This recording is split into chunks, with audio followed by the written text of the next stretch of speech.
Good afternoon everyone. आज मैं आपको फ्रिक्शन के कॉन्सेप्ट पढ़ाने जा रहा हूँ। तो आज मैं थ्योरेटिकल पार्ट कवर करूँगा, उसके बाद वाले एपिसोड में न्यूमेरिकल करे जाएंगे। प्यारे बच्चों, ये जो फ्रिक्शन है वो दो सॉलिड सरफेस के बीच में है, उसका कॉन्सेप्ट हम लोग पढ़ने जा रहे हैं। फ्रिक्शन एक सेल्फ एडजस्टिंग फोर्स होता है। फ्रिक्शन के बारे में बहुत सारा कन्फ्यूजन है स्टूडेंट कम्युनिटी को। कुछ लोगों को लगता है कि फ्रिक्शन हमेशा मोशन को अपोज करता है।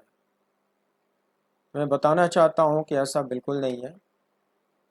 फ्रिक्शन कभी मोशन का अपोज भी करता है और ज़्यादातर केस में फ्रिक्शन मोशन को फेवर करता है।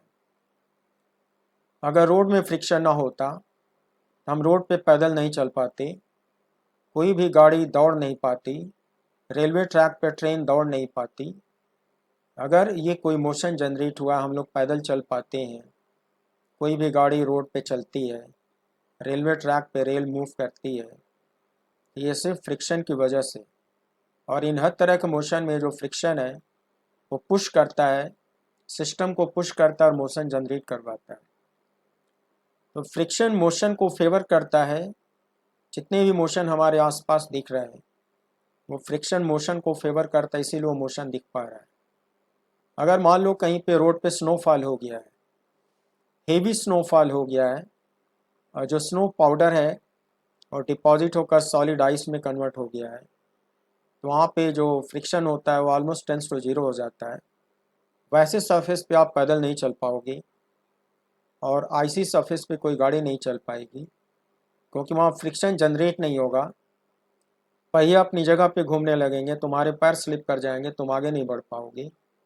तो तुम इमेजिन करो कि जितने भी मोशन हमारे आसपास दिखते हैं वो सब फ्रिक्शन की वजह से ही है। तो फ्रिक्शन मोशन को फेवर करता है, सपोर्ट करता है, मोशन को जनरेट करवाता है।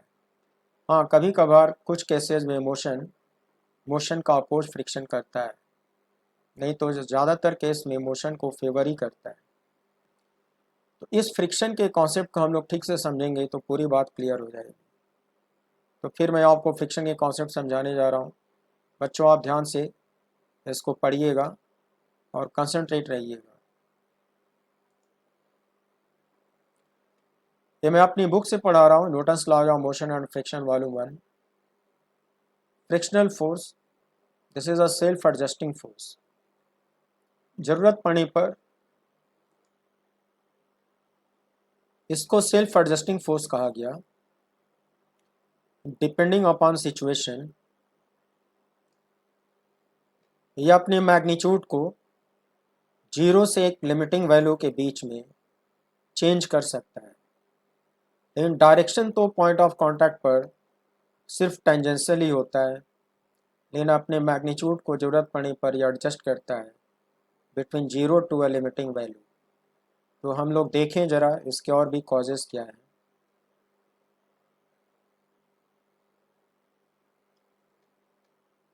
इस फिगर में एक रफ हॉरिजॉन्टल प्लेन है, उस पर एक ब्लॉक रखा हुआ है, उसका भी जो सरफेस है वो रफ है, उसका वेट mg। अगर सिस्टम इस ब्लॉक को ले लूँ और इसका फ्री बॉडी डायग्राम बनाऊँ, ये डायरेक्ट पुलिंग फोर्स है, ये ब्लॉक का वेट है, और ये जो प्लेन है हॉरिजॉन्टल उसका उसके बॉटम पे नॉर्मल रिएक्शन है governed bye Newton's third law. It's a contact force.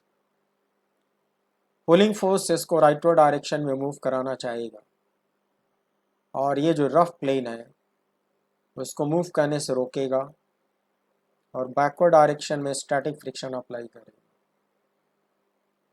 जब तक ये मूव नहीं करेगा तब तक इसको स्टैटिक फ्रिक्शन कहा जाएगा। जब ये अचानक से मूव करना शुरू कर देगा तब ये फ्रिक्शन काइनेटिक फ्रिक्शन कहलाएगा। स्टैटिक तभी तक होगा जब तक ये मूव ना करे। आई मीन बेटर कहना होगा कि इन दोनों सरफेस के बीच में अगर रिलेटिव मोशन नहीं है तो ये फ्रिक्शन स्टैटिक नेचर का होगा। और इन दोनों के बीच में अगर रिलेटिव मोशन जनरेट हो गया, फिर इसको हम लोग कहते हैं काइनेटिक फ्रिक्शन। तो इस ब्लॉक के बॉटम पे ये जो रफ हॉरिजॉन्टल प्लेन है, उसने बैकवर्ड डायरेक्शन में इस फ्रिक्शन को अप्लाई किया। तो फ्रिक्शन का फंडामेंटल कॉज क्या है, ये आपको समझना पड़ेगा। इसको समझाने के लिए क्या करता हूँ, यहाँ पे एक लोकल स्पेस ले लो, दोनों सरफेस का जो इंटरसेक्शन पॉइंट है, यहाँ पे एक बहुत छोटा सा लोकल स्पेस ले लो और उसको मैग्नीफाई कर डालो। जब उसको मैग्नीफाई करोगे तो कुछ ऐसा दिखेगा। बच्चों में इसमें ये दिखाया हूँ कि ये ब्लॉक का जो बॉटम है, मैग्नीफाई करने पे ऐसे अनइवन दिखाई देगा। कोई भी सरफेस परफेक्टली लेवल तो नहीं हो सकता, कुछ तो अनइवननेस उसमें ज़रूर होगा। ये अनइवन सरफेस ब्लॉक का बॉटम है, और नीचे जो रफ हॉरिजॉन्टल प्लेन है, उसका जो टॉप सरफेस है वो भी अनइवन है, खुरदुरा है। तो जब ये ब्लॉक को इस पर रख दिया जाएगा, तो इसके जो नुकीले वाले पोर्शन है, आई मीन पॉइंट 8, उसके जो मॉलिक्यूल्स हैं एक दूसरे के बहुत करीब आ जाते हैं। आई मीन ये मॉलिक्यूल तुम्हारे ब्लॉक के बॉटम का है, ये मॉलिक्यूल तुम्हारे रफ हॉरिजॉन्टल प्लेन का है। ये जो पॉइंटेड पार्ट होते हैं वहाँ पे मॉलिक्यूल एक दूसरे के बहुत करीब आ जाते हैं, यहाँ भी बहुत करीब आएंगे। और ये तो गैप हो गया, आप इसको एयर गैप कर सकते हो। यहाँ भी बहुत करीब आएंगे, यहाँ भी बहुत करीब आएंगे। तो ऐसे लाखों पॉइंट ऑफ कांटेक्ट होंगे, लाखों करोड़ों, डिपेंडिंग अपॉन सरफेस एरिया, जहाँ पे दोनों बॉडीज़ के मॉलिक्यूल एक दूसरे के बहुत करीब आ जाते हैं। ये इतने करीब आ जाते हैं कि इनके बीच का डिस्टेंस नैनोमीटर के रेंज में आता है। जब ये नैनोमीटर के रेंज में डिस्टेंस हो जाता है, इन दो मॉलिक्यूल के बीच में स्ट्रॉन्ग अट्रैक्शन फोर्स डेवलप हो जाता है। आप लोअर क्लासेस में पढ़े होंगे कि अगर ये दोनों मॉलिक्यूल डिसिमिलर हैं तो इस अट्रैक्शन फोर्स को एडेसिव फोर्स कहते हैं, और अगर ये दोनों मॉलिक्यूल सिमिलर हैं, सेम टाइप के हैं, तो ये अट्रैक्शन फोर्स कोहेसिव नेचर का होता है।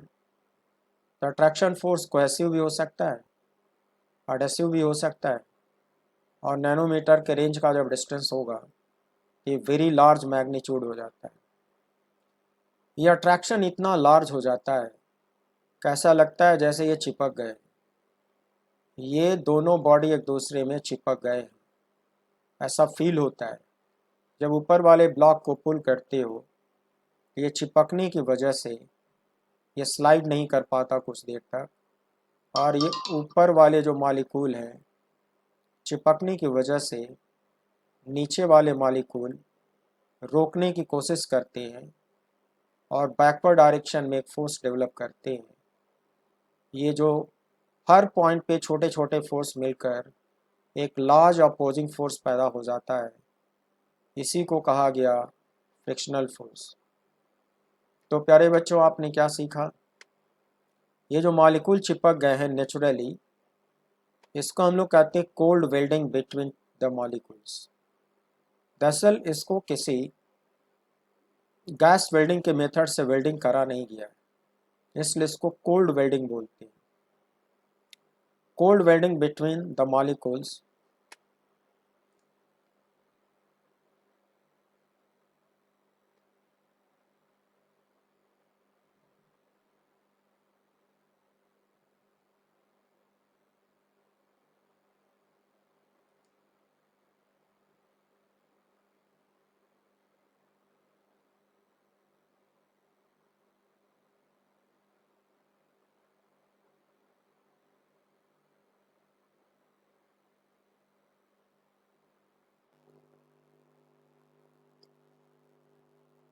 Cold welding between the molecules. Imagine करो कि तुम इस पुलिंग फोर्स को ग्रेजुअली इंक्रीज कर रहे हो। आई मीन जो पुलिंग फोर्स दिखाए हो उसको जीरो से धीरे धीरे बढ़ा रहे हो, थोड़ा थोड़ा करके तुम पुलिंग फोर्स बढ़ाए जा रहे हो। ये जो अपोजिट डायरेक्शन में फ्रिक्शनल फोर्स डेवलप हुआ है, वो फ्रिक्शनल फोर्स वो भी अपने आप को धीरे धीरे बढ़ाता है। ये फ्रिक्शनल फोर्स अपने आप को धीरे धीरे बढ़ाना शुरू करता है। कुछ देर तक तुम इस पुलिंग फोर्स को बढ़ाते जाओ। कुछ देर तक ये स्टैटिक फ्रिक्शनल फोर्स एक लिमिटिंग वैल्यू तक बढ़ता है। एक ऐसा टाइम आएगा कि ये जो वेल्डिंग है ये अचानक टूट जाएगी। ये वेल्डिंग टूट जाएगी और ऊपर का जो ब्लॉक है वो स्लाइड करना शुरू करेगा, और ये जो स्टैटिक फ्रिक्शनल फोर्स है वो एक लिमिटिंग वैल्यू तक पहुंच जाएगा, और जैसी मोशन जनरेट होगा ये थोड़ा सा डिक्रीज होकर कांस्टेंट हो जाएगा। ड्यूरिंग द स्टेडी मोशन जब ये फ्रिक्शनल फोर्स कांस्टेंट हो जाता है, इसको कहते हैं काइनेटिक फ्रिक्शन। जैसे जैसे तुम पुलिंग फोर्स को जीरो से बढ़ाना शुरू करोगे, स्टैटिक फ्रिक्शन जीरो से बढ़ेगा, और ये वेल्डिंग टूटने से ठीक पहले ये मैक्सिमम वैल्यू एक्वायर कर लेगा। उस मैक्सिमम स्टैटिक फ्रिक्शनल फोर्स को लिमिटिंग फ्रिक्शन कहा गया। और जैसे ये वेल्डिंग टूटता है, ऊपर वाला ब्लॉक स्लाइड करना शुरू करता है, ये फ्रिक्शन भी थोड़ा सा डिक्रीज होता है, और थोड़ा सा डिक्रीज होने के बाद फिर कांस्टेंट हो जाता है। तो during steady motion between two surfaces जब ये कांस्टेंट हो जाता है, इसको हम लोग कहते हैं काइनेटिक फ्रिक्शन। एक्सपेरिमेंटली वेरीफाइड है कि स्टेडी मोशन के दौरान ये कांस्टेंट हो जाता है। एक्सपेरिमेंट करके उसको ऑब्जर्व किया हुआ है। तुम सोचते होगे कि जब ये वेल्डिंग टूट गया और ये मूव करने लगा तो फिर फ्रिक्शन रहता ही क्यों है। मेरे प्यारे बच्चों, होता क्या है, मोशन तो जनरेट हो जाता है, लेकिन ये मॉलिक्यूल आगे बढ़ेगा तो आके फिर यहाँ चिपकेगा, ये आगे बढ़ेगा तो आके फिर यहाँ चिपकेगा, ये आगे बढ़ेगा तो आकर यहाँ चिपकेगा। मोशन के दौरान बच्चों क्या होता है, ये बार बार चिपकते हैं और बार बार ये वेल्डिंग टूटता है, मगर ये बहुत फ्रिक्वेंटली होने लगता है। बहुत जल्दी चिपकेगा, बहुत जल्दी वेल्डिंग टूटेगा, फ्रिक्वेंटली होने लगता है।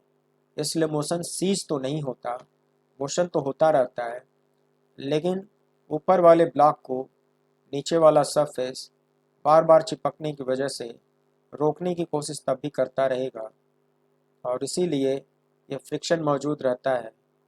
काइनेटिक फ्रिक्शन के फॉर्म में मौजूद रहता है, लेकिन मैग्नीट्यूड इसका कांस्टेंट हो जाता है और थोड़ा सा घट जाता है। तो हम लोग थोड़ा इसको और डिटेल में देखें। ये तो माइक्रोस्कोपिक एनालिसिस हो गई जो मैंने आपको समझाया। इसको मैं ग्राफिकली मेथड से आपको समझाने जा रहा हूँ। देखिए क्या हो रहा है इस फिगर में। पुलिंग फोर्स को ग्रेजुअली इंक्रीज किया जाए, और ये फ्रिक्शनल फोर्स है। दिखाया गया कि जब पुलिंग फोर्स जीरो था तो फ्रिक्शनल फोर्स भी जीरो था।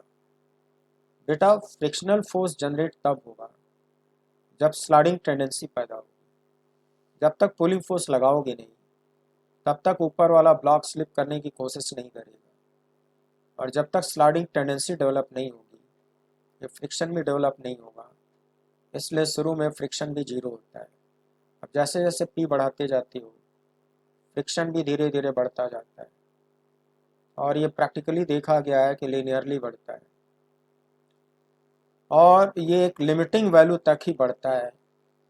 जब तक ये बढ़ता रहता है तब तक रिलेटिव मोशन नहीं होता, और वेल्डिंग टूटने से ठीक पहले ये जो स्टैटिक फ्रिक्शनल फोर्स है वो लिमिटिंग वैल्यू एक्वायर कर लेता है, और अचानक से वेल्डिंग टूट जाता है, रिलेटिव मोशन शुरू हो जाता है।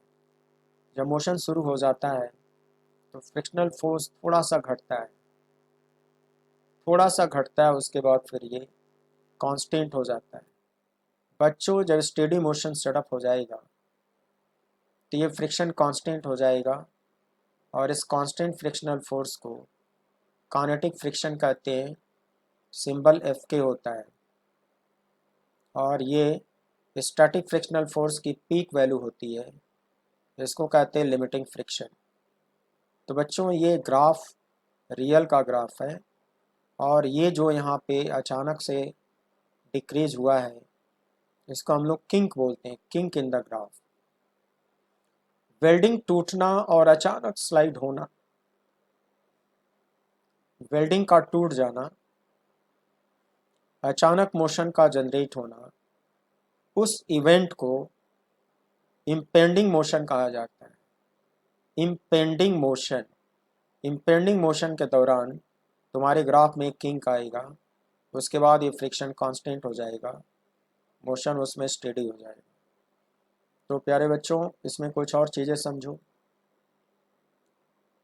जो सिंबल्स हैं उनका मीनिंग समझो। F is frictional force, P is pulling force, N is normal reaction, mu S coefficient of static friction, mu K coefficient of kinetic friction. Limiting friction को मैक्सिमम स्टैटिक फ्रिक्शनल फोर्स कहते हो। इसका formula होता है mu S into N. F के जो symbol है इसको कांस्टेंट काइनेटिक फ्रिक्शनल फोर्स कहते हो for the given pair of surfaces. इसका फॉर्मूला होता है म्यू के इंटू एन। म्यू एस और म्यू के को यहाँ डिफाइन कर चुका हूँ, और इन होता है normal reaction between to surfaces. For ordinary rough surfaces, mu s is always greater than mu k. For harder and smooth surfaces, smooth को इवन सरफेस भी कह सकते हो, जो खुरदुरा नहीं होता, चिकना दिखाई देता है, आँखों से चिकना दिखाई देता है, उसका मीनिंग है इवन और स्मूथ सरफेसेस। और टच करने पर हार्ड दिखाई देता है, जैसे ग्लास का सरफेस या मेटल का सरफेस इस कैटेगरी में आएगा। तो ऐसी सिचुएशन में यह ऑब्जर्व किया हुआ है कि ये दोनों कोएफिशिएंट इक्वल होते हैं, और इनको अलग अलग लिखने के बजाय एक सिंगल सिंबल से डिनोट करते हैं, सिर्फ म्यू से डिनोट करते हैं। अगर ये दोनों इक्वल हो जाए प्यारे बच्चों, ये भी दोनों इक्वल हो जाएंगे, फिर ये भी दोनों इक्वल हो जाएंगे। फिर इस ग्राफ में चेंज क्या होगा, जब ये दोनों इक्वल हो जाएंगे तो ये इसमें किंक नहीं रहेगा, ये जो हॉरिजॉन्टल लाइन है वहीं पीक वैल्यू से हॉरिजॉन्टल हो जाएगी, हॉरिजॉन्टल लाइन नीचे शिफ्ट नहीं होगी, तब कहा जाएगा ये दोनों इक्वल हो गए और म्यू एस म्यू के दोनों बराबर हो गए, और इसको सिंगल सिंबल से डिनोट कर सकते हो इक्वल टू म्यू। तो ग्राफ का मीनिंग तो मैंने समझा दिया, कुछ और बातें समझो। थोड़ा सा मैं इनकी प्रॉपर्टी के बारे में बता दूँ। ये जो कोएफिशिएंट ऑफ स्टैटिक फ्रिक्शन है ये यूनिटलेस और डायमेंशनलेस है। For the given pair of surfaces in contact, ये उनके नेचर पे डिपेंड करता है। अगर सरफेस चेंज हो गया तो म्यू एस चेंज हो जाएगा।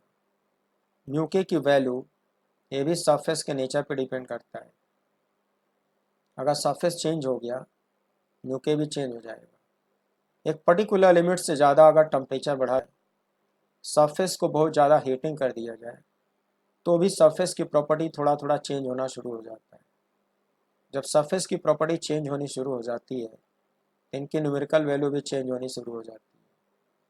जनरली ऑर्डिनरी सरफेस के लिए इनकी न्यूमेरिकल वैल्यू लेस देन 1 होती है, लेकिन कभी कभी इस वाली सिचुएशन में glass, metal, harder and smooth surface, ऐसी सिचुएशन में इनकी न्यूमेरिकल वैल्यू कभी कभी मोर देन 1 भी हो जाती है।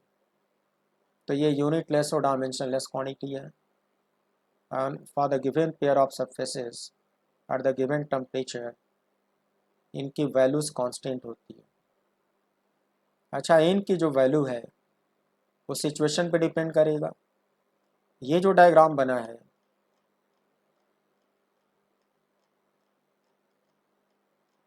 बच्चों, इस डायग्राम में रियलाइज करो कि वर्टिकल मोशन पॉसिबल नहीं है, इसलिए नेट वर्टिकल फोर्स 0 होगा। कैपिटल एन एम जी को बैलेंस कर लेगा। इस सिचुएशन में एन की वैल्यू एम जी के बराबर होगी, लेकिन ऐसा हमेशा नहीं होगा। अगर इसको इंक्लाइन प्लेन कर दिया जाए फिर एन की value m g cos theta के बराबर होने लगेगा। और भी सिचुएशन आते हैं जिसमें एन की वैल्यू एम जी के अलावा कुछ और होना शुरू हो जाता है। लेकिन ये जो डायग्राम बना है इसमें टेन की वैल्यू एम जी के बराबर होगा, एम जी इसका वेट होगा। अब इस ब्लॉक को चाहे तुम फ्लैट रखो या इस ब्लॉक को तुम वर्टिकल रखो, एम जी तो चेंज नहीं होएगा। अच्छा, अगर तुम ऐसे फ्लैट रखते हो तो एरिया ऑफ कॉन्टैक्ट ज़्यादा होगा, फिर भी एम जी तो उतना ही रहेगा। अगर इसको तुम वर्टिकल खड़ा कर देते हो तो एरिया ऑफ कॉन्टैक्ट ये थोड़ा सा डिक्रीज़ हो जाएगा। ये वाला जो सरफेस है ये छोटा वाला है वो इसके कांटेक्ट में आएगा, एरिया तो डिक्रीज़ हो जाएगा लेकिन तब भी एम जी तो उतना ही रहेगा, एन की वैल्यू उतना ही रहेगा। यानी कि for the given block N हमेशा एम जी के बराबर होगा। वो कांटेक्ट एरिया पे डिपेंड नहीं करेगा। अभी एरिया बड़ा है, वर्टिकल करोगे तो छोटा हो जाएगा, लेकिन एन की वैल्यू तो एम जी रहेगा। इससे ये पता चलता है कि जो लिमिटिंग फ्रिक्शन का फार्मूला है, लिमिटिंग फ्रिक्शन का मैग्नीट्यूड है for the given body, N की वैल्यू तो सेम रहेगी, ये एरिया ऑफ कॉन्टैक्ट पर डिपेंड नहीं करेगा। तो कहते हैं for the given body limiting friction area of contact पर डिपेंड नहीं करेगा। Due to same reason kinetic friction भी for the same body area of contact पर डिपेंड नहीं करेगा। इन बच्चों अगर बॉडी बदल दी जाए, मटेरियल चेंज हो जाए, सरफेस चेंज हो जाए तो ये दोनों चेंज हो जाएंगे। क्यों? सरफेस का नेचर बदल दोगे तो ये दोनों चेंज हो जाएंगे। अगर बॉडी का वेट चेंज करोगे तो भी चेंज हो जाएगा, फिर ये दोनों भी चेंज हो सकते हैं। लेकिन अगर वेट उतना ही रखोगे तो वही रहेगा, सरफेस बदल जाएगा तो ये दोनों बदल जाएंगे, इन दोनों की वैल्यू चेंज हो सकती है। तो ये आपको याद रखना होगा कि लिमिटिंग फ्रिक्शन और काइनेटिक फ्रिक्शन किस किस फैक्टर पे डिपेंड करते हैं। उसके बाद बच्चों होता है नेट कांटेक्ट फोर्स। बच्चों कांटेक्ट फोर्स का मतलब जो कांटेक्ट जनरेट होने की वजह से पैदा हुए। इस डायग्राम पे वापस आता हूँ।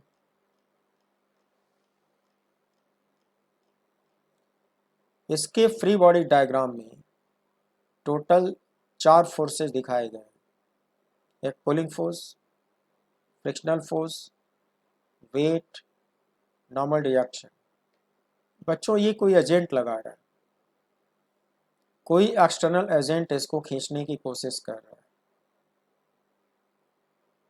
और जो नॉर्मल रिएक्शन है और ये जो फ्रिक्शन है, केवल यही दोनों कॉन्टैक्ट फोर्स हैं और ये तो ग्रेविटी फोर्स है। कॉन्टैक्ट फोर्स बच्चों पहचानोगे कैसे? अगर इसको पकड़ के हवा में उठा लूँ तो जो कॉन्टैक्ट फोर्स होंगे वो जीरो हो जाएंगे। इसको मैं टांग लेता हूँ, जैसे यहाँ पे कॉन्टैक्ट ब्रेक होगा एन की वैल्यू जीरो हो जाएगी, फ्रिक्शन की वैल्यू जीरो हो जाएगी, लेकिन एम जी तब भी होगा क्योंकि अर्थ का ग्रेविटी फोर्स है।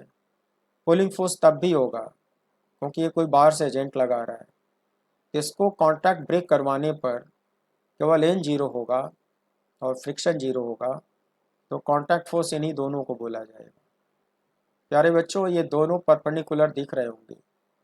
फ्रिक्शनल फोर्स हमेशा टेंजेंशियल होता है और नॉर्मल फोर्स हमेशा इस प्लेन पर परपेंडिकुलर नॉर्मल होता है। दोनों के बीच में एंगल क्या होगा? हमेशा 90 होगा। तो अगर आपसे नेट कांटेक्ट फोर्स पूछा जाएगा, फ्रिक्शन और नॉर्मल का रिजल्टेंट निकालोगे। देखो मैं निकालता हूँ।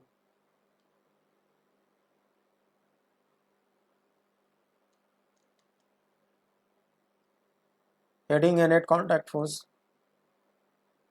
Normal force vertical, friction horizontal. उनके इनिशियल्स को ज्वाइन करा दो, एक पैरेललोग्राम कंप्लीट कर दो। इन दोनों वेक्टर्स का रिजल्टेंट ये रेड कलर का जो डायगोनल है यही रिप्रेजेंट करेगा। तो रेड कलर का जो डायगोनल है जिसमें आप कांटेक्ट फोर्स एफसी लिखे हो, इसकी वैल्यू क्या आएगी बच्चों? Under root F square plus N square ऐसे आएगी। So net contact force F C equals under root of F square plus N square. इसको हम लोग कहेंगे नेट कॉन्टैक्ट फोर्स। बच्चों ऐसे लिखोगे, ग्राफ में पढ़ाया हूँ कि फ्रिक्शनल फोर्स की मिनिमम वैल्यू 0 होगा। एन तो तब भी कांस्टेंट है तुम्हारी सिचुएशन में, एन की वैल्यू mg दिखाई गई है। जब इसकी मिनिमम वैल्यू 0 पुट करोगे तो एफ सी का मिनिमम वैल्यू आ जाएगा। तो बच्चों एफ सी का मिनिमम वैल्यू कैपिटल एन आएगा, और जब इसकी मैक्सिमम वैल्यू पुट करोगे, अभी भी ग्राफ में पढ़ाया हूँ कि इसकी मैक्सिमम वैल्यू लिमिटिंग के बराबर होगा। लिमिटिंग का formula mu S into N होगा। यहाँ पे mu S into N put कर दोगे तो एफ सी का मैक्सिमम वैल्यू आएगा कुछ ऐसा। एन स्क्वायर कॉमन ले लो, रूट के बाहर आ गया, रूट में क्या मिलेगा 1 प्लस म्यू एस का होल स्क्वायर। बच्चों एफ सी मैक्सिमम की वैल्यू इतनी आ गई। तो हम लोग मैथ की लैंग्वेज में ये कहेंगे कि जो नेट कॉन्टैक्ट फोर्स है मिनिमम और मैक्सिमम के बीच में होगा, डिपेंडिंग अपॉन सिचुएशन। कभी कभी ये मिनिमम के बराबर होगा और कभी कभी ये मैक्सिमम के बराबर होगा, और इन ऑल अदर सिचुएशंस इसकी वैल्यू मिनिमम और मैक्सिमम के बीच में हुआ करेगा। एक जनरल स्टेटमेंट हम लोग ऐसे लिख सकते हैं, कैपिटल एन लेस और equal to F C less और equal to N into under root 1 plus mu S square. इस तरह से एक जनरल स्टेटमेंट हम लोग बना सकते हैं। इसके बाद बच्चों होता है कूलॉम्स लॉज ऑफ फ्रिक्शन। दरअसल फ्रिक्शन पे जो रिसर्च किया था, सबसे पहले कूलॉम ने रिसर्च किया था और कुछ लॉज इस्टेब्लिश करे थे, तो उसको मैं एक्सप्लेन करने जा रहा हूँ। When the pulling force P is increased gradually, the following cases occur। दरअसल ये मैं पहले भी समझा दिया हूँ, एक बार आपको स्टेटमेंट में दिखाना चाहता हूँ। ड्यूरिंग नो मोशन कंडीशन, जब तक ब्लॉक में मोशन नहीं होगा, हॉरिजॉन्टल फोर्स 0 होगा, स्टैटिक फ्रिक्शन पुलिंग को बैलेंस कर लेगा। In case of just sliding, मैंने थोड़ी देर पहले समझाया है कि जस्ट स्लाइडिंग को इम्पेंडिंग मोशन कहते हैं। P must be slightly greater or equal to limiting friction. In critical condition, we can take pulling force approximately equal to limiting friction, that is mu s into n। देखो practically तो pulling force limiting से थोड़ा ज़्यादा होना चाहिए, वो थोड़ा ज़्यादा हो के अप्रॉक्सीमेटली इक्वल मान लो। तो जब इम्पेंडिंग मोशन जैसे शुरू होता है, कहा जाएगा ये दोनों लगभग बराबर होते हैं, और इसकी वैल्यू यहाँ पे रख दो, तो पुलिंग फोर्स लगभग म्यू एस एन के बराबर होगा, प्रैक्टिकली थोड़ा सा ज़्यादा होगा।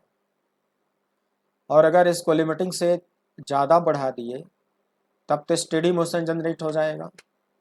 ड्यूरिंग कंटिन्यूअस मोशन और steady motion condition, the net horizontal force will be P minus mu के एन। बच्चों मैंने बोला कि जो फ्रिक्शन होगा वो काइनेटिक बन जाएगा, तो हॉरिजॉन्टल डायरेक्शन में उस पर नेट फोर्स क्या होगा, pulling force minus kinetic friction equal to mass into acceleration. ये न्यूटन सेकेंड लॉ कहलाता है। तो न्यूटन सेकेंड लॉ अप्लाई करोगे कंटिन्यूअस मोशन डेवलप होने पर, और इस फार्मूले से ब्लॉक का एक्सेलरेशन निकाल लोगे। फिर जो फोर्थ इसमें स्टेटमेंट होता है कि coefficient of friction mu may be greater than 1 in case of sliding between two hard and smooth plain metallic surfaces। ये भी मैं समझा चुका हूँ आपको। एंगल ऑफ फ्रिक्शन और angle of repose phi equals tan inverse mu s, where mu s is coefficient of static friction। इसको मैं थोड़ी देर में एक्सप्लेन करने वाला हूँ, इसका एक्सप्लेनेशन दे दूंगा, ये समझ में आ जाएगा। अभी आप केवल फार्मूले को ध्यान से देखो। For horizontal pulling on rough horizontal surface, अभी थोड़ी देर पहले मैंने इसका डेरिवेशन दिया था। यहाँ कैपिटल एन लिखा था, यहाँ capital N into under root इतना लिखा था। तो ऊपर बच्चों जो डायग्राम बना है उसमें एन की वैल्यू तो mg होएगी, एन की वैल्यू mg होएगी। तो उस स्टेटमेंट को इस तरह से मैं डिफाइन कर सकता हूँ, और इसमें एफ को डिफाइन करोगे नेट कॉन्टैक्ट फोर्स। तो ऊपर जो स्टेटमेंट मैंने दिया है उससे इसका डेरिवेशन तो तुम्हें मिल ही गया, इसका डेरिवेशन दोबारा जानने की ज़रूरत तो है नहीं, एन की वैल्यू खाली रख दिया, ये डिराइव हो गया, ये अपने आप में एक क्वेश्चन बन गया। See the below figure, in order to just slide the block the minimum pulling force required is this और theta is this where they are equal. इसका डेरिवेशन आपको वॉल्यूम 2 में मिलेगा। मैं इसमें समझाना क्या चाहता हूँ वो देखो।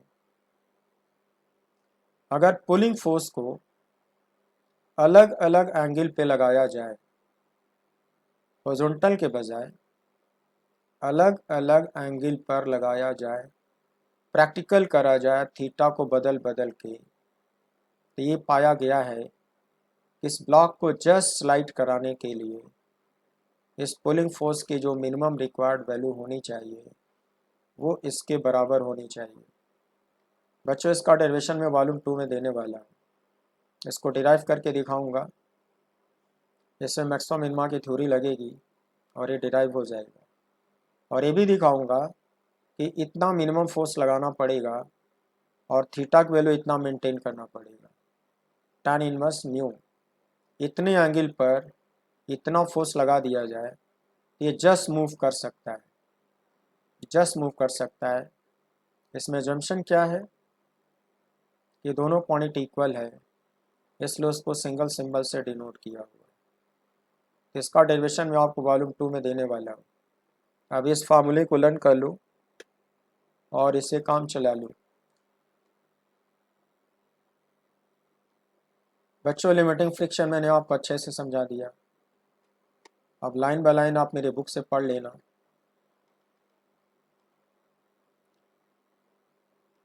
लॉज ऑफ लिमिटिंग फ्रिक्शन, इसको भी मैं समझा चुका हूँ, तुमको थोड़ा स्टेटमेंट दिखा दे रहा हूँ, समझाने काम कर चुका हूँ, सिर्फ स्टेटमेंट देख लो। Magnitude of limiting frictional force depends upon the nature of surfaces in contact and on their roughness or smoothness. It does not depend upon the size of area of the surfaces for the given body. ये मैं थोड़ी देर पहले explain किया हूँ।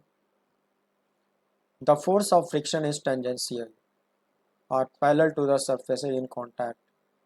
Direction is opposite to the direction in which the body would start moving. ये भी समझा चुका हूँ। For the given surfaces, the limiting frictional force is directly proportional to the normal reaction. बच्चों गिवन सरफेस के लिए थोड़ी देर पहले बताया हूँ कि ये क्वांटिटी कांस्टेंट रहती है। अगर ये क्वांटिटी कांस्टेंट है और उसी मटेरियल के 3-4 ब्लॉक हैं, एक हल्का एक भारी है एक मीडियोकर है, सेम मटेरियल के 3-4 ब्लॉक ले लो, तो अगर मटेरियल सेम होगा बच्चों तो म्यूएस तो सेम होगा, लेकिन हल्का भारी अलग अलग ब्लॉक लोगे तो इनकी वैल्यू चेंज होएगी, क्योंकि n बराबर mg है। फिर ये दोनों एक दूसरे के डायरेक्टली प्रोपोर्शनल हुए। ये बच्चों इसका मतलब है कि they will be proportional for the given surfaces. 3 general static frictional force को लिख सकता हूँ कि it will lie between 0 to its limiting value, इन दोनों के बीच में होगा, कभी कभी इसके बराबर होगा, कभी कभी इसके बराबर होगा। म्यूएस को डिफाइन कर सकते हो,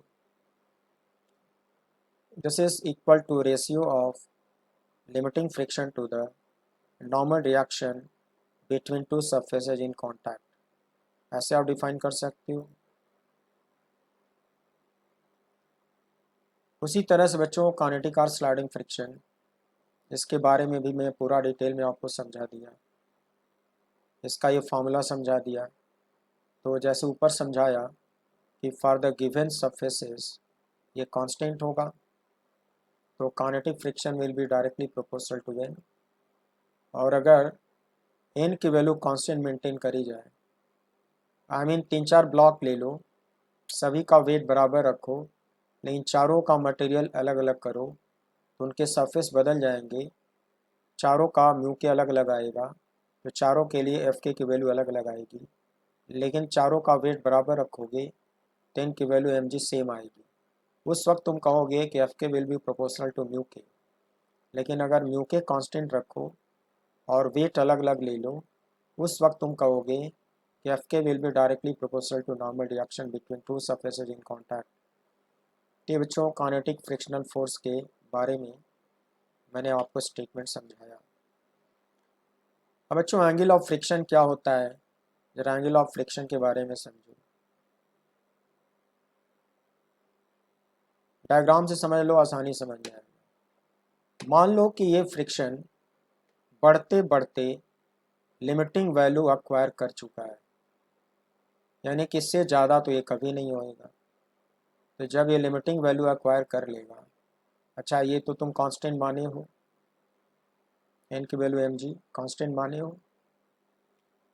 जब ये मैक्सिमम हो जाएगा बच्चों, तो जो नेट कांटेक्ट फोर्स है वो भी मैक्सिमम हो जाएगा। उस मोमेंट पर नेट मैक्सिमम कांटेक्ट फोर्स और नॉर्मल रिएक्शन के बीच बनने वाला एंगल लैम्डा, इसको कहते हैं एंगल ऑफ फ्रिक्शन।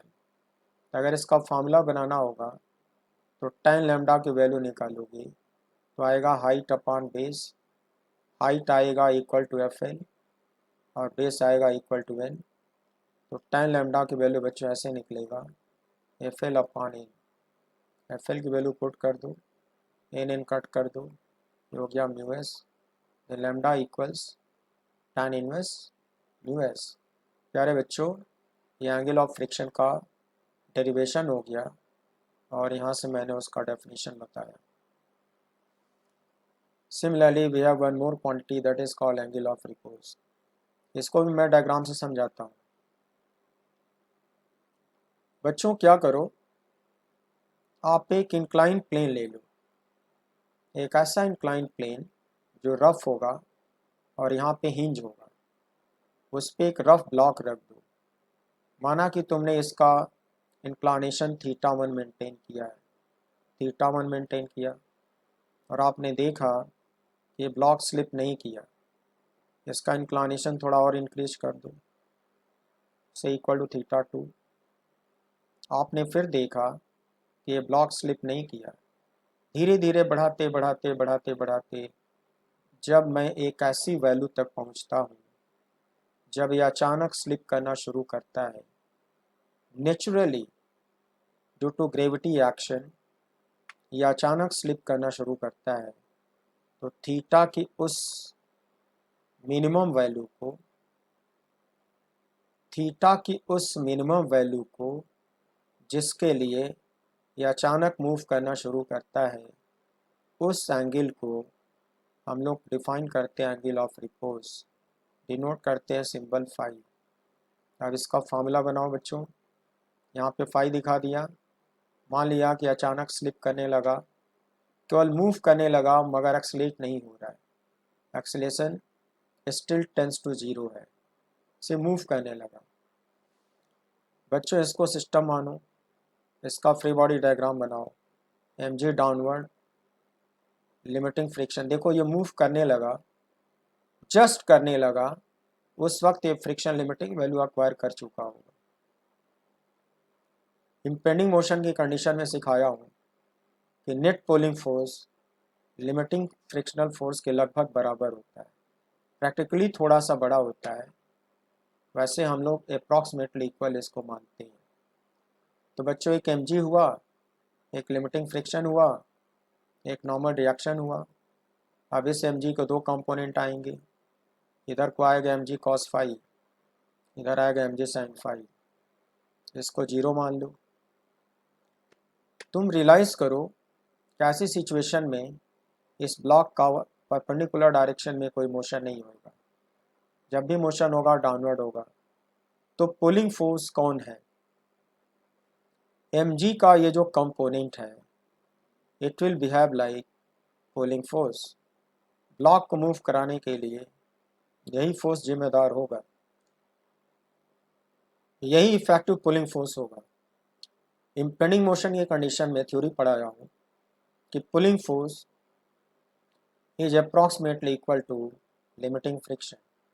बच्चों इस डायरेक्शन में तो मोशन होना ही नहीं है, इधर को नेट फोर्स क्या होना चाहिए? 0।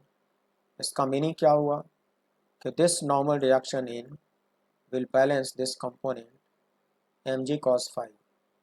ये दोनों आपस में बैलेंस हो जाएंगे और ये भी दोनों आपस में बैलेंस हो जाएंगे लगभग। तो ये एक्सलेशन ऑलमोस्ट टेंस टू 0। बच्चों दो इक्वेशन बनाओ। mg sin phi equals fn that is mu s N and n equals mg cos phi. n की वैल्यू यहाँ ला के पुट करो, कर दिया। mg कट कर दो, cos को साइन के नीचे ले आओ तो tan फाई की वैल्यू म्यू एस आएगी। यहाँ से tan इनवर्स लोगे तो फाई की वैल्यू कितनी आएगी? tan inverse mu s. Phi comes out tan inverse mu s. इसी को कहते हैं एंगल ऑफ रिपोज। प्यारे बच्चों इस फार्मूले को ध्यान से देखो। लैम्डा का फार्मूला जो डिराइव करे हो वो भी इतना ही था और एंगल ऑफ रिपोज का फार्मूला ये भी इतना ही है। तो फार्मूला दोनों का सेम होता है बच्चों, लेकिन डिफाइन करने का मेथड दोनों का अलग अलग है। प्यारे बच्चों एक होता है angle of toppling. Angle of toppling मैं तुमको डायग्राम से समझाता हूँ।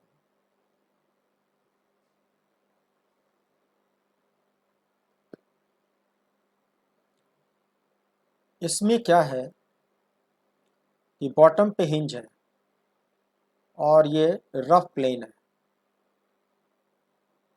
और ये ब्लॉक भी रफ है। इसका विड्थ ए है, हाइट इसका h है, बीटा वेरिएबल है, ये इंक्लानेशन वेरिएबल है। तो क्या करो, शुरू में इसका इंक्लानेशन बहुत थोड़ा सा रखो। अब तुम क्या करो, इंक्लानेशन धीरे धीरे बढ़ाते जाओ। जब धीरे धीरे मैं इंक्लानेशन इसको बढ़ा रहा था ये टॉपल नहीं किया। इसमें एक अजम्पशन है कि स्लिप नहीं करेगा, स्लिप करने से पहले ही टॉपल करेगा। ये मैंने अजम्पशन लिया है कि स्लिप नहीं करेगा, स्लिप करने से पहले टॉपल करेगा, मतलब पलट जाएगा इस कॉर्नर के अबाउट। ये एंटी क्लॉकवाइज ऐसे पलट जाएगा। एंटी क्लॉकवाइज इसके ओवरटर्न हो जाने की टेंडेंसी को टॉपलिंग कहते हैं।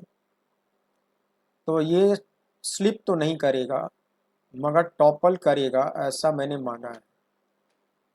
इस बीटा को धीरे धीरे बढ़ाते जाओ।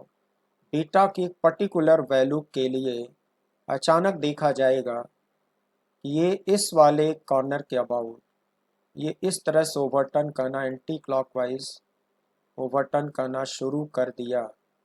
तो बीटा की जिस मिनिमम वैल्यू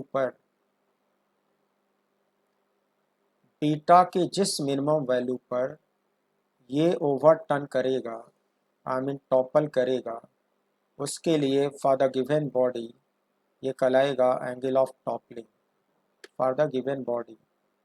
तो माना कि ये जस्ट टॉपल करना शुरू कर दिया, तो बच्चों इसका डेरिवेशन कैसे करोगे? सिस्टम इस ब्लॉक को ले लो, रियल फोर्स दिखाओ, mg real force, normal reaction, friction तो रहेगा ही, स्टैटिक टेंजेंशियल, इसको स्टैटिक बोला जाएगा, है ना प्यारे बच्चों। जब ये टॉपल करना शुरू करेगा तो इधर से उठेगा, जब राइट साइड से उठेगा तो यहाँ कांटेक्ट ब्रेक हो जाएगा, लेकिन ये पॉइंट तो टच करेगा क्योंकि उसी के अबाउट ये ओवरटर्न कर रहा है। ये पॉइंट टच करेगा, पूरा सरफेस इसका टच नहीं करेगा, इधर कांटेक्ट ब्रेक हो जाएगा टचिंग केवल इस कॉर्नर पे होएगी, तो नॉर्मल रिएक्शन का लाइन ऑफ एक्शन इस कॉर्नर पे शिफ्ट हो जाएगा, शिफ्ट होके इस कॉर्नर पे आ जाएगा। mg एज इट इज़ होगा, फ्रिक्शन एज इट इज़ होगा। अब mg के दो कंपोनेंट होंगे, इधर आएगा mg cos बीटा, इधर आएगा mg sin बीटा, ऐसे। तो टॉपलिंग की कंडीशन में mg को क्या कर लो, 0। इसमें हम लोग टॉपलिंग के लिए बीटा डिराइव करना चाहते हैं। इसका कॉन्सेप्ट ये हुआ बच्चों कि ये जो फिक्स पॉइंट है इसके अबाउट जो एंटी क्लॉकवाइज टार्क होना चाहिए that should be slightly greater than clockwise torque. अगर ये एंटी क्लॉकवाइज घूमना चाहता है, एंटी क्लॉकवाइज टार्क को डोमिनेट करना पड़ेगा। प्यारे बच्चों, इस वाले कंपोनेंट का जो टार्क आएगा इस पॉइंट के अबाउट एंटी क्लॉकवाइज आएगा, सोचो। और जो इनका टार्क आएगा वो 0 आएगा, क्योंकि लाइन ऑफ एक्शन यहीं से गुजरता है। जो फ्रिक्शन का टॉर्क आएगा वो भी 0 आएगा, क्योंकि लाइन ऑफ एक्शन वहीं से गुजरता है। But however mg cos beta का जो टॉर्क आएगा वो क्लॉकवाइज आएगा। तो टॉपल होने की कंडीशन क्या बनेगी कि anti clockwise torque should be slightly greater than clockwise torque. तो अब जब इसका एंटी क्लॉकवाइज टॉर्क निकालूंगा बच्चों, इसके लाइन ऑफ एक्शन की एक्सिस ऑफ रोटेशन से ये परपेंडिकुलर डिस्टेंस लेनी होगी। सेंटर ऑफ मास बीचों बीच होगा, मान लो कि h/2 पे होगा। ये वाली जो डिस्टेंस आएगी वो h/2 आएगी। एंटी क्लॉकवाइज टार्क कितना हुआ बच्चों, mg sin beta into h/2। अच्छा, ये फोर्स क्लॉकवाइज देगा, mg cos beta centre of mass पे दिखाओगी। इसके लाइन ऑफ एक्शन की इस एक्सिस ऑफ रोटेशन से ये परपेंडिकुलर डिस्टेंस कितनी आनी चाहिए बच्चों, ये आनी चाहिए a/2, a/2। तो मैं इक्वेशन बना रहा हूँ, anti clockwise torque mg sin beta into h/2 must be greater than clockwise torque, that is mg cos beta into a/2। mg को कट करो, 2 और 2 को कट करो, cos बीटा को साइन के नीचे ले जाओ और h को a के नीचे ले जाओ। बच्चों ये रिलेशन बनेगा, tan beta should be greater than a/h। tan inverse ले लो, beta should be greater than tan inverse a/h। तो टॉपल करने की ये कंडीशन डिराइव करे हो। इस कंडीशन में बच्चों बीटा की मिनिमम वैल्यू क्या होगी, वो होगी tan इनवर्स a/h। तो बीटा की जो मिनिमम वैल्यू होगी इसी को हम लोग कहते हैं एंगल ऑफ टॉपलिंग। इस पे अलग से क्वेश्चन बनाए जाते हैं। बीटा के जिस मिनिमम वैल्यू पर तुम्हारा ब्लॉक टॉपल करेगा उसी को हम लोग कहते हैं angle of toppling for the given body. प्यारे बच्चों, इस फॉर्मूले को ध्यान से देखो, इसमें म्यूएस और म्यूके का कोई टर्म नहीं है, ए और एच जरूर है। ए और एच तुम्हारी बॉडी के ज्योमेट्रिकल पैरामीटर है। आई मीन ये बॉडी के ज्योमेट्रिकल पैरामीटर पे डिपेंड करेगा, नेचर ऑफ सरफेस पर ये कतई डिपेंड नहीं करेगा, क्योंकि इस वाले फार्मूले में म्यूएस और म्यूके का कोई टर्म नहीं है, इसको सरफेस के नेचर से कोई लेना देना नहीं है। ये क्वांटिटी सिर्फ ज्योमेट्रिकल पैरामीटर पे डिपेंड करता है। तो डेरिवेशन मैंने दे दिया बच्चों। एक होता है रोलिंग फ्रिक्शन। रोलिंग फ्रिक्शन को आपको वॉल्यूम 2 में मैं बेहतर समझाऊंगा। यहाँ पे केवल थ्योरेटिकल जो रीजन है वही दिया गया है, डेरिवेशन नहीं दिया गया है, इसलिए बहुत ठीक से समझ में नहीं आएगा।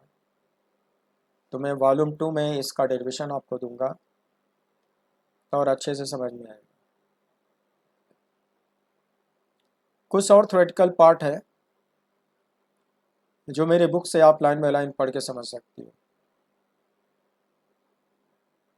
इतना काम आप खुद से करो।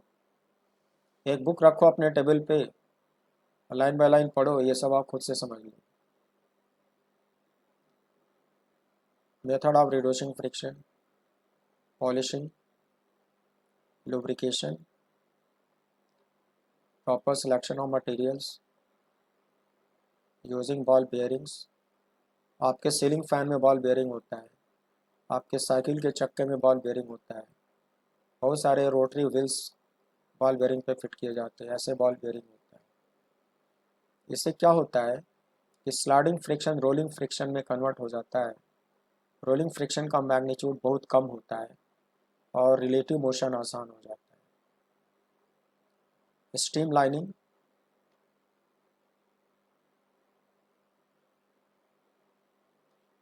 इसके बाद बच्चों आता है न्यूमेरिकल एग्जाम्पल। थ्योरेटिकल पार्ट आज मैंने कवर किया। अब नेक्स्ट एपिसोड में मैं आपको न्यूमेरिकल कराने जा रहा हूँ। इसके न्यूमेरिकल्स बड़े इंटरेस्टिंग होते हैं। कुछ बच्चों को तो न्यूमेरिकल बड़े टफ लगते हैं, लेकिन मैं धीरे धीरे प्यार से समझाऊंगा। तुम बहुत कंसंट्रेट होकर समझना, तो तुमको न्यूमेरिकल समझ में आने शुरू हो जाएंगे।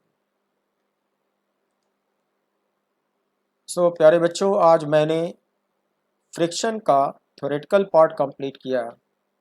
अगले एपिसोड में मैं इसके न्यूमेरिकल पार्ट को कंप्लीट करूंगा, और अगर एक एपिसोड में कंप्लीट नहीं हो पाया तो मैं एक एपिसोड न्यूमेरिकल पे और ले लूँगा। और न्यूमेरिकल समझना बहुत ज़रूरी होता है, क्योंकि कंपटीशंस में थ्योरेटिकल बड़े कम आते हैं, न्यूमेरिकल ही ज़्यादा आते हैं। तो नेक्स्ट एपिसोड मेरा न्यूमेरिकल पे होगा। आज मैंने थ्योरेटिकल पार्ट को कंप्लीट करने की कोशिश करी है, अच्छे से किया है, अच्छे से समझाया है, और उम्मीद है कि आपको समझ में आया होगा। थोड़ा आप रिवाइज करोगे, खुद से पढ़ोगे, एक बार दो बार वीडियो को, एक बार दो बार तीन बार देखोगे, तो आपको बेहतर समझ में आएगा। न डरो न घबराओ। फिजिक्स ऐसा सब्जेक्ट है जो थोड़ा धीरे धीरे और लेट से समझ में आता है, और एक बार में तो पूरा समझ में आता नहीं, क्योंकि हायर क्लासेस की जो फिजिक्स होती है वो एनालिटिकल हो जाती है, मैथमेटिकल हो जाती है। नाइन्थ और टेंथ जैसा नहीं होता। इसलिए पेशेंस बनाए रहो, और पेशेंस बनाए रहो, इसको बार बार पढ़ते रहो। धीरे धीरे तुम्हें समझ में आएगा और तुम एंजॉय करना शुरू कर दोगे। तो प्यारे बच्चों, थैंक यू वेरी मच मेरे साथ बने रहने के लिए, and wish you good day. See you again.